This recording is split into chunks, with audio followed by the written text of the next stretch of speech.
마태복음 14장 1절에서 12절입니다. 1, 2절. 그때 분봉왕 헤롯이 예수의 소문을 듣고 신하들에게 말했습니다. 이 사람은 세례자 요한이다. 그가 죽은 사람들 가운데서 살아났으므로 이런 기적을 일으키는 능력이 그에게 나타나는 것이다.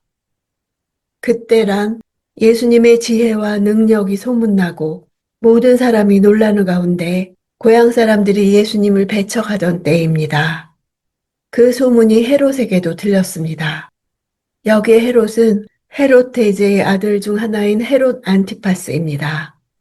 그는 아버지가 죽던 해인 주전 4년부터 주후 39년까지 갈릴리와 베레아를 대리 통치했던 분봉왕입니다. 로마 황실로부터 공식적으로 왕의 칭호를 하사받은 적은 없습니다. 고향과 갈릴리 사람들이 예수를 배척했고 왕실 역시 적대적 반응을 보였습니다. 또한 하늘나라가 가까이 왔다고 가장 먼저 선포한 선지자의 죽음은 세상의 하늘나라를 얼마나 적대적으로 배척하는지를 잘 보여줍니다. 죽음을 두려워하는 자의 특징을 헤롯에게서 볼 수 있습니다. 헤롯은 죽은 자의 부활을 부인하는 사두개인들과는 달리 부활이 가능함을 믿었던 것으로 보아 바리새인의 영향을 받은 것으로 보입니다. 죄책감과 회개는 다릅니다. 죄책감은 죄를 합리화하고 두려움이 더해가는 것입니다.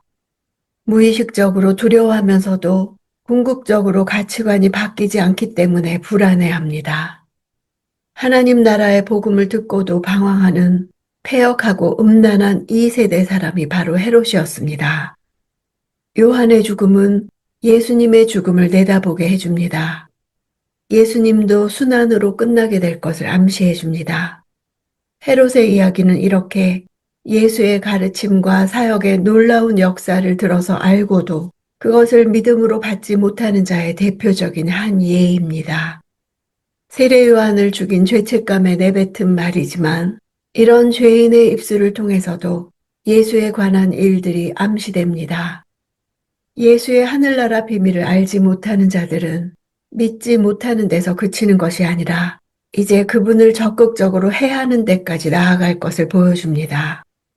하나님은 악인들을 통해서 역설적으로 구원의 섭리를 이루어 가십니다. 악인들은 악한 일을 계속하지만 하나님의 은혜는 그분의 섭리를 따라 계속됩니다. 4, 5절. 요한은 헤롯에게 그 여자를 데려간 것은 옳지 않다고 여러 번 말했습니다. 헤롯은 요한을 죽이고 싶었지만 그를 예언자로 여기는 백성들이 두려웠습니다. 헤롯 안티파스는 이복 동생 빌립의 아내인 헤로디아를 자신의 아내로 삼기 위해 자신의 부인을 버리고 장인인 페트라의 나바테아 왕과 전쟁까지 불사합니다. 헤롯의 가계도에 따르면 안티파스와 헤로디아의 관계는 삼촌과 조카지간입니다. 세례 요한은 모세의 율법을 어기며 헤로데아를 아내로 취하기 위해 첫 번째 부인을 내친 탐욕스러운 헤롯과 부패한 왕실의 죄를 묵과할 수 없었습니다. 공개적 책망은 요한의 용기와 믿음을 보여주는 대목입니다. 죽음을 각오하지 않으면 왕을 책망할 수 없습니다. 헤롯은 강한 수치심과 참을 수 없는 분노를 느꼈고 유대 민심에 강한 부담을 느꼈음에도 요한을 투옥시켰습니다. 요한의 투옥에 대해 유대 역사가 요세푸스가 전하는 선동죄는 헤롯의 정치적 명분에 입각한 거짓 죄명일 뿐입니다. 요한의 투옥 자체가 헤롯에게는 정치적 무리수였다는 것을 감안한다면 최초 투옥되는 요한의 참수 계획이 없었을 것입니다. 헤롯이 가장 두려워했던 것은 로마 황실의 눈총이었습니다. 그렇지 않아도 왕으로 인정받지 못한 상황에서 자신이 대리 통치하는 지역에서 밀란이나 시위가 나서 가이사에게 보고된다면 정치 생명이 끝날 수도 있었습니다. 세례 요한을 가두었다가 소요가 난다면 적당한 시점에 풀어줄 수밖에 없었습니다. 헤롯은 자신의 분노를 폭력으로 표출하지 못하는 사람이었습니다. 민심을 대단히 두려워했던 치졸한 정치인에 불과했습니다. 7절. 헤롯은 그 소녀에게 맹세하면서 요청하는 것은 무엇이든 주겠다고 약속했습니다. 마가복음을 보면 요한을 향한 헤로디아의 분노심이 잘 나타나 있는데 그녀는 요한을 원수로 여겨 어떻게든 죽일 기회를 엿보고 있었습니다. 마침내 절호의 기회가 찾아온 것입니다. 사실 헤롯의 성정을 이미 간파했다면 살로메의 춤도 그녀의 아이디어였을 것입니다. 살로메의 요구에 헤롯의 명령은 즉각 시행되었고 참수는 옥에서 시행되었습니다. 12절 요한의 제자들이 와서 시체를 가져다가 묻고 나서 예수께 가서 이 사실을 알렸습니다. 요한의 제자들은 스승이 가르쳐준 기도문을 가지고 자체적으로 끈끈한 공동체 연합을 오랫동안 지속했습니다. 그들이 스승의 죽음을 예수에게 알렸다는 사실은 마태만이 기록하는 내용입니다.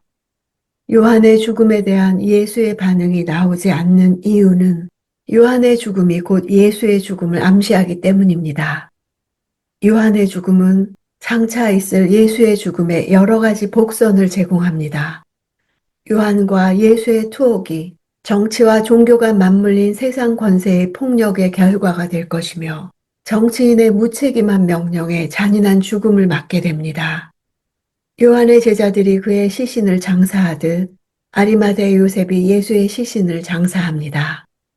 요한의 제자들이 요한의 죽음을 전한 것처럼 장차 예수의 제자들이 예수의 죽음을 세상에 전할 것입니다.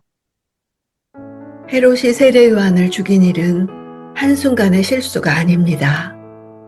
그렇게 살아온 인생의 결과입니다.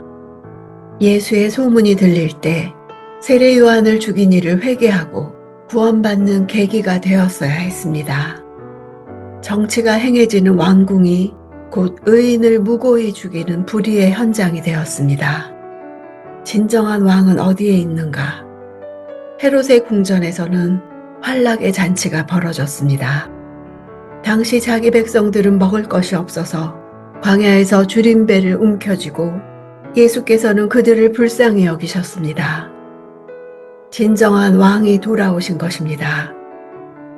자기 백성을 긍휼히 여기셔서 치유하시고 공평과 정의를 바로 세우실 것입니다.